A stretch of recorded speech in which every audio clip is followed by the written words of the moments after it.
ये जो दिन रात फेसबुक, इंस्टाग्राम आप लोग चलाते हैं, हम भी चलाते हैं, असल में चला तो हम रहे होते हैं, लेकिन इसकी डोर आपको पता है कहां है?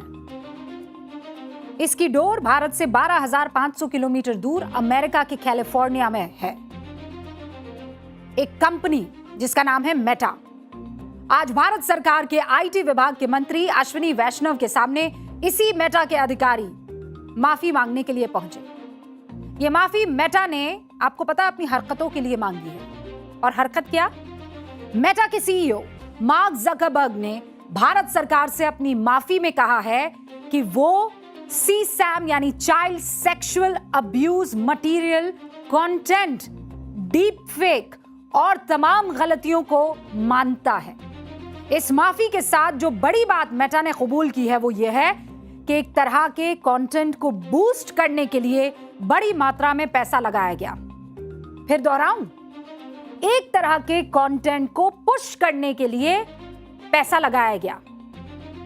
कई ऐसे कंटेंट को प्रमोट किया गया जो गैर कानूनी है। पैसा लेकर कंटेंट को ऐसे प्रमोट किया गया कि टारगेटेड दर्शकों तक पहुंचे, यानी पैसे का इन्वॉल्वमेंट था। फेसबुक से प्रधानमंत्री का वीडियो हटाया गया, यह आप सब जानते हैं। इसके लिए मेटा ने माफी मांग ली है। यह भी बता दिया कि पैसों के दम पर लोगों को भ्रमित किया गया। तो क्या यह जो अचानक इंस्टाग्राम रील्स में प्रदर्शन के वीडियो की भरमार हो गई थी, वो कोई आम लोगों का बनाया वीडियो नहीं था? सबके पीछे क्या पैसों का खेल था? अब आप कहेंगे मैडम, सोशल मीडिया से कोई क्या इतना बड़ा आंदोलन खड़ा हो जाता है? तो हुक्म, जाग जाइए, जाग जाइए, जमाना बदल गया है। भारत में MS universities department of statistics की एक रिपोर्ट आई है। बताऊं वो रिपोर्ट क्या कहती है? और ये जेनजी के लिए है, तमाम माँ बाप भी इस बात पर ध्यान दें। वो ये रिपोर्ट जो हमारे हाथ लगी है वो ये बताती है कि हमारे देश का जेनजी 24 घंटे में 3 घंटे रील्स देखने में बिता देता है। कितने? 3 घंटे। 3 घंटे रील्स देखने में। अब समझ लीजिए, देश का युवा जब 3 घंटे रील्स देखेगा तो उसके दिमाग पर इन रील्स का असर पड़ेगा कि नहीं पड़ेगा? उसे ये लगेगा कि नहीं लगेगा कि जो इन रील्स में हो रहा है, एक के बाद एक जहां से ये रील्स आ रही हैं, पक्का कुछ तो है जमीन पर। इंस्टाग्राम और फेसबुक पर हमारे जेनजी रील्स देखते हैं। वो कह रहा है, ये इंस्टाग्राम और फेसबुक, कि जानबूझकर खास तरह के कंटेंट को प्रमोट करता है वो, और इसके पीछे खूब पैसा बहाया जाता है। और इसका असर क्या होता है? बच्चों को लगता है कि सब कुछ बर्बाद हो गया आसपास, और कुछ के मन में तो इतनी नफरत भर जाती है कि वो पीएम को गालियां तक देने लगते हैं, गंदे गंदे नारे लगाने लगते हैं, और फिर एम्बैरस होकर माफी मांगनी पड़ती है। ये सब दिमाग से खेला गया काम है। हमने आपको 25 जुलाई को जब आंदोलन वापस हो गया था, याद है ना, शनिवार का वो दिन, तब हमने चेतन भगत से बात की थी। तमाम जो रेगुलर व्यूअर्स हैं वो ये बात जानते हैं। चेतन भगत से जो पहला सवाल हमने पूछा था वो क्या पूछा था कि आप इस आंदोलन का और इस जीत का श्रेय किसे देंगे? जवाब याद है आप में से किसी को? नहीं। हमने पूछा था इस आंदोलन का श्रेय किसे देंगे? जवाब क्या दिया चेतन भगत ने, आप सुनिए। इसका देना चाहिए मार्क जकरबर्ग को, जिसने इंस्टाग्राम बनाया है या खरीदा था। फेसबुक क्या, इंस्टाग्राम किसी और का ऐप था, इंस्टाग्राम फेसबुक ने खरीदा था, क्योंकि इंस्टाग्राम की बड़े यूनिक फीचर है। एक तो ये कि जितना इसमें ऊट पटांग चीज होती है ना रूबिका जी, उतना वो चलता है। 25 तारीख की बात है, आज क्या है? 5 अगस्त। चेतन भगत युवाओं की किताब लिखते हैं।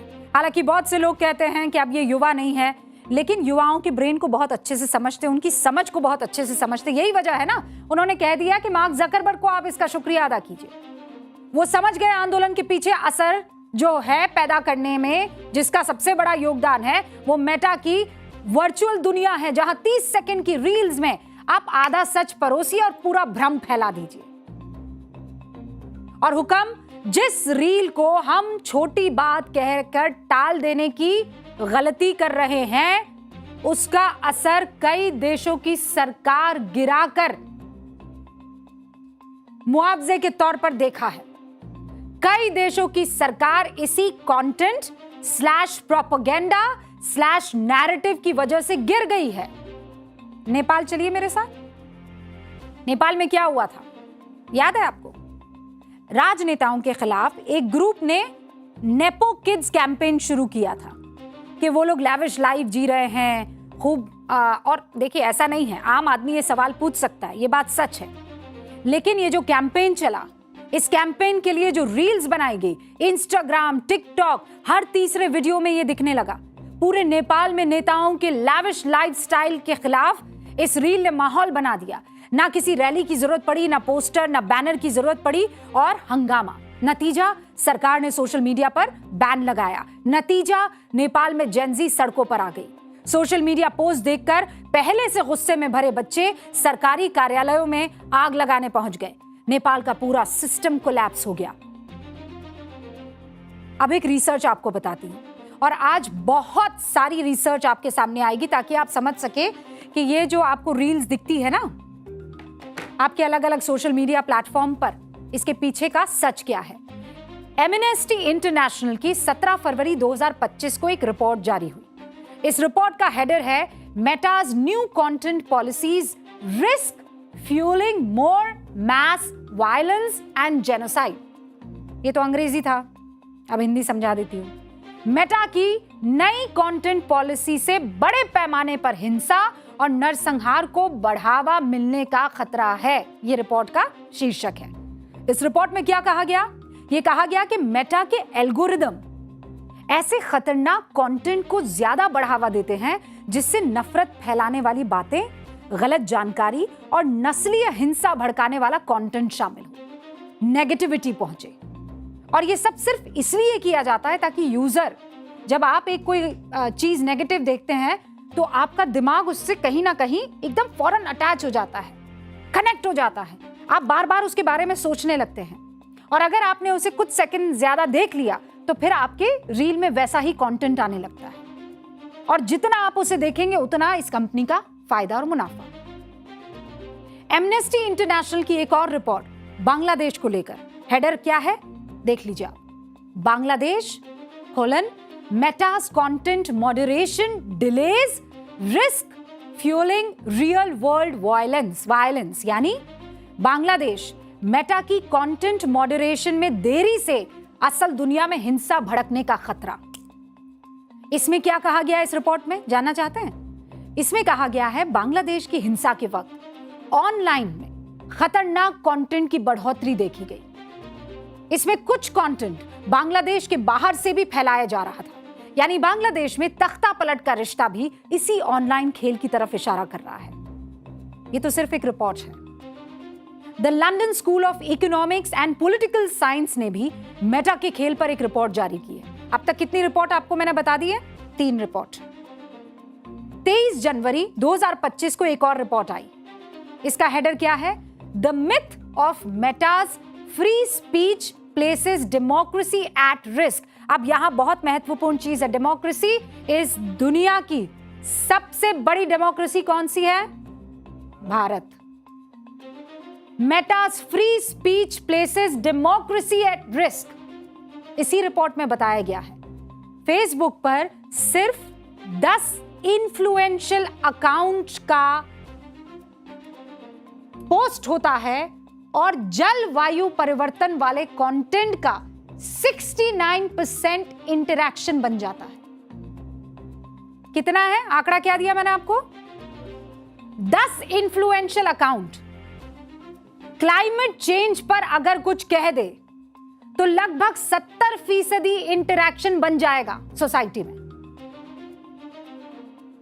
सिर्फ 10% लोग 70% डिसाइड कर लेंगे कि आप लोग क्या देखेंगे और क्या सोचेंगे। यानी 10 पावरफुल लोगों ने अगर चाहा तो पूरा नैरेटिव बदल कर रख देंगे। और यही काम करता है वो कैस्केडिंग इफेक्ट। याद आया कैस्केडिंग इफेक्ट? कल हमने आपको न्यूज की पाठशाला में बताया था, यही वो झलक है। कल की क्लास का रिवीजन एक बार फिर करवा देती हूं। पैसे के दम पर आपके बच्चों के दिमाग को कंट्रोल कैसे किया जा रहा है फिर समझ लीजिए। इस बात का अंदेशा कई नेताओं को था।